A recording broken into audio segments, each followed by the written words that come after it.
నమస్కారం. మాగల్ఫ్ న్యూస్ కి స్వాగతం. ప్రతిరోజు 6 దేశాల తాజా వార్తలు మీకు అందించబడుతున్నాయి.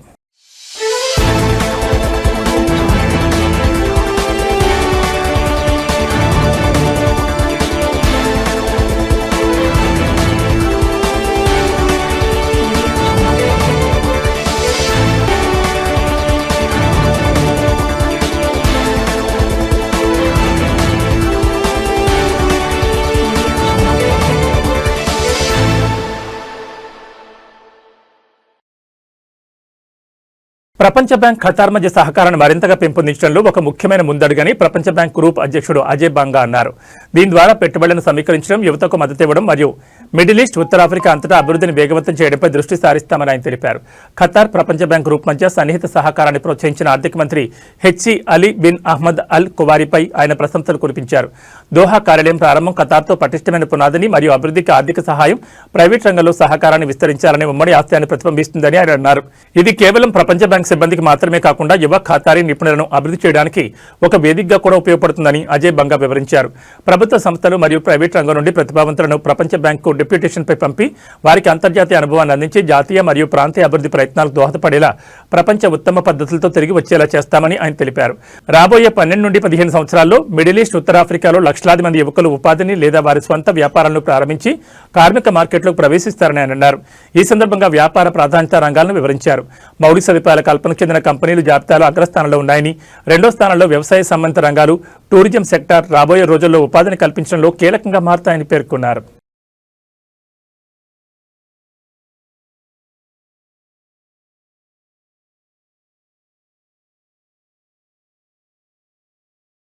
భారతదేశ 77వ గణతంత్ర దినోత్సవం సందర్భంగా సౌదీ అరేబియాలో నివసిస్తున్న భారతీయులందరికీ సౌదీ అరేబియాలోని భారత రాయబారి ఫహాద్ అహ్మద్ ఖాన్ సూరి శుభాకాంక్షలు తెలిపారు.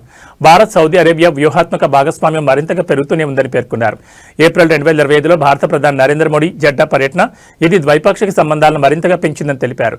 ప్రాంతీయ స్థాయిలో జెడ్డాలోని భారత కాన్సులేట్ జనరల్ ఈ భాగస్వామ్యాన్ని స్పష్టమైన ఫలితాలుగా అనుమతించడానికి చురుగ్గా పనిచేస్తుందని తెలిపారు. జెడ్డా నగరంలో భారత నావికాదళ నౌకలు ఐఎన్ఎస్ సూరత్ మరియు ఐఎన్ఎస్ తమల్లు స్నేహం, సహకారం మరియు మన 2 దేశాల మధ్య పెరుగుతున్న నమ్మకాన్ని సూచిస్తున్నాయని తెలిపారు. సాంస్కృతిక డిప్లొమసీ ప్రజల మధ్య సంబంధాలను పెంపొందిస్తుందని తెలిపారు. రెడ్ సీ ఫిల్మ్ ఫెస్టివల్లో భారత్ పాల్గొనడం, వివిధ ప్రావిన్స్లలో ఇండియా ఫెస్టివల్ వేడుకలు మరియు సూర్య దీపావళి మరియు ఆర్గానిక్ ఇఫ్తార్ వంటి కమ్యూనిటీ నేతృత్వంలోని సాంస్కృతిక కార్యక్రమాలు లోతైన సాంస్కృతిక సంబంధాల బలోపేతానికి దోహదపడ్డాయని వివరించారు.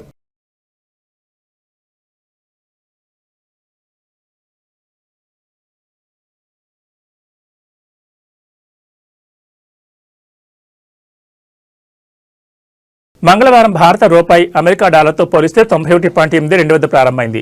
యుఏఈ దిర్హాంతో పోలిస్తే 25.0190 వద్ద ట్రేడ్ అవుతోంది. ఇది చారిత్రాత్మక కనిష్ట స్థాయి నుండి 8 పైసలు కోలుకుంది.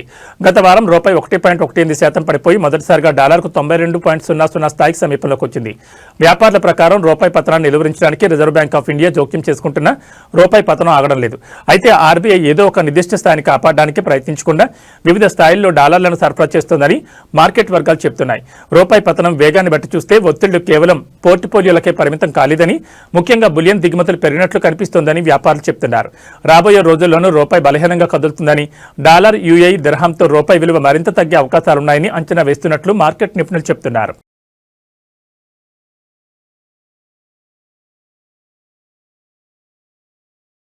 కువైట్ మున్సిపల్ కౌన్సిల్ ప్రవాస కార్మికుల కోసం నివాస సముదాయాలు నిర్మించేందుకు షద్దాదియాలోని 3 స్థలాల కేటాయింపునకు ఆమోదం తెలిపింది. ఆమోదించిన ప్రణాళిక ప్రకారం ఆయా స్థలాలను ఆర్థిక మంత్రిత్వ శాఖకు అప్పగించనున్నారు. ఈ స్థలాలను ప్రైవేట్ రంగానికి బహిరంగ వేలం ద్వారా అమ్మకానికి పెట్టబోమని కౌన్సిల్ తెలిపింది. కేటాయించిన ఈ స్థలాలను ప్రవాస కార్మికుల గృహాల కోసం ఆమోదించిన పట్టణ ప్రణాళిక ప్రమాణాలకు అనుగుణంగా అభివృద్ధి చేస్తామని కౌన్సిల్ స్పష్టం చేసింది.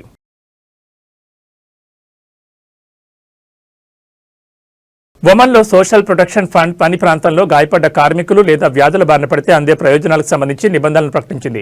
సామాజిక బీమా వ్యవస్థలో ఒక భాగం కార్మికులకు బీమా రక్షణ అందజేస్తుందని తెలిపింది. సామాజిక రక్షణ చట్టంలో నిబంధనలకు అనుగుణంగా యజమానులు పని ప్రాంతాల్లో గాయపడ్డ మరియు వృత్తిపరమైన వ్యాధుల బీమా విభాగం కోసం బీమా చేసిన ఉద్యోగి వేతనంలో 1% మొత్తాన్ని నెలవారీగా చెల్లించాల్సి ఉంటుంది. వృత్తిపరమైన వ్యాధుల ఫలితంగా ఏర్పడే వ్యాధులకు పరిహార చెల్లింపులు, వైకల్యం మరియు మరణ పెన్షన్లతో సహా సమగ్ర బీమా రక్షణ అందిస్తుందని సోషల్ ప్రొటెక్షన్ ఫండ్లోని వైద్య వ్యవహారాల డైరెక్టర్ షంసా బిన్ హమ్దాన్ అల్ తమీమి తెలిపారు. బీమా శాఖ కింద అందిస్తున్న 4 ప్రధాన ప్రయోజనాలను వివరించారు. గాయపడిన తర్వాత మొదటి 6 నెలల్లో బీమా చేయబడిన వేతనంలో 100% చెల్లించే రోజువారీ ప్రయోజనంతో పాటు ఆ తర్వాత కూడా పనికి వెళ్లలేని వారికి 75% వేతనం 6 నెలలకు పైగా కొనసాగుతుంది. ఇక వైకల్యం రేటు 30% కంటే తక్కువగా ఉంటే బీమా చేయబడిన వ్యక్తి ఏక మొత్తం పరిహారం పొందే అర్హత ఉంటుంది. వైకల్యం 30% చేరుకుంటే కానీ మొత్తం వైకల్యానికి సమానం కాకపోతే బీమా చేయబడిన వ్యక్తి నెలవారీగా చెల్లించాల్సిన శాశ్వత పాక్షిక వైకల్య పెన్షన్కు అర్హులవుతారు. మొత్తం వైకల్యం ఉన్న సందర్భాల్లో సగటు వేతనంలో 75% నెలవారీ పెన్షన్ మంజూరు చేయబడుతుందని పేర్కొన్నారు.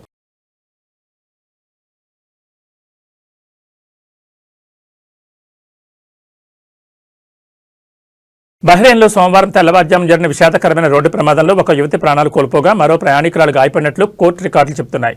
సుమారు ఉదయం 5:34 నిందితుడు తన స్నేహితులతో కలిసి చట్టబద్దమైన పరిమితి కంటే 30% అధిక వేగంతో వాహనం నడిపిన సమయంలో ఈ దుర్ఘటన జరిగింది. మద్యం సేవించి ఉన్న డ్రైవర్ నిర్లక్ష్యంగా లేన్ మార్చాడని వాహనంపై నియంత్రణ కోల్పోయి డివైడర్ను ఢీకొట్టాడు. అనంతరం ఎదురుగా వస్తున్న మరో వాహనాన్ని బలంగా ఢీకొట్టాడు. అందులో ప్రయాణిస్తున్న యువతి అక్కడికక్కడే ప్రాణాలు కోల్పోగా మరొకరు స్వల్ప గాయాలతో బయటపడ్డారు. మొదటి హై క్రిమినల్ కోర్టు ముందు హాజరైనప్పుడు నిందితుడు తనపై మోపబడిన అభియోగాలను అంగీకరించాడు. అతివేగంగా వాహనం నడపడం అనే నిర్దిష్ట అభియోగాన్ని తిరస్కరించాడు. మద్యం సేవించి వాహనం నడపడం వల్ల ఒక వ్యక్తి మరణించడం మరియు మరొక వ్యక్తి గాయపడడం, వేగ పరిమితిని మించి వాహనం నడపడం, నిర్లక్ష్యంగా వాహనం నడపడం, వాహనంపై నియంత్రణ కోల్పోవడం వంటి నేరాలకు పబ్లిక్ ప్రాసిక్యూషన్ నిందితులపై అభియోగం మోపింది. ప్రజా ఆస్తికి నష్టం కలిగించినందుకు కూడా అతనిపై కేసులు నమోదు చేశారు. తదుపరి విచారణను ఫిబ్రవరి 1కి కోర్టు షెడ్యూల్ చేసింది.